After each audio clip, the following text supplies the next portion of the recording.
কয়েকদিন আগে আপনাদের পাশে রংপুর হাসপাতালের মধ্যে আমার বাবা অসুস্থ ছিলেন। আমি রাত 2টা-3টা বাজে দেখি রোডের মধ্যে যখন বাইর হই, দেখি অনেক মা কাঁদতেছে। রংপুর মেডিকেল 2 তলার উপরে যখন আমি হাঁটতেছি, বারান্দার মধ্যে দেখি একটা মা সেজ্জায় পড়ে কাঁদতেছে। আমি ওই তাফসীরের মধ্যে যখন মুতাআলা করি, এই মুতাআলার মধ্যে আমি বুঝতেছি না রে, আল্লাহ এমনি বলে নাই আমার ঘুম নাই। আল্লাহ বলে গভীর রাত্রে কোন বান্দিতে জানি আমি আল্লাহ রে আল্লাহ বলে ডাক দেয়।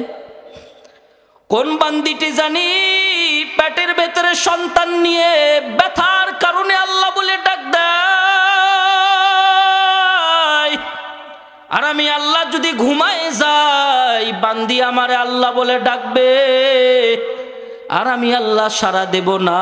আমি আল্লাহ এটা হতে পারি না। জোরে কোন সুবহান। আমি মনে মনে ধারণা করলাম,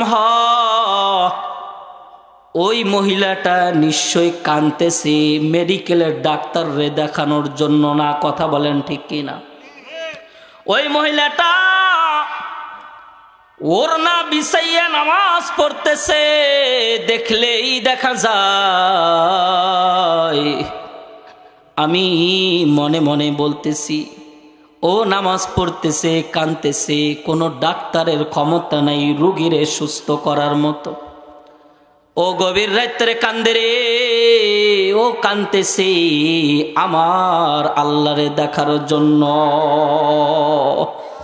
আল্লাহ এই জন্য বলে, মুসা আমি আল্লাহর ঘুম নাই, আমি আল্লাহ ঘুমাই না রে। কেন ঘুমাই না? কোন সময় জানি কোন বান্দিটা আমি আল্লাহ রে আল্লাহ বলে ডাক দেয়।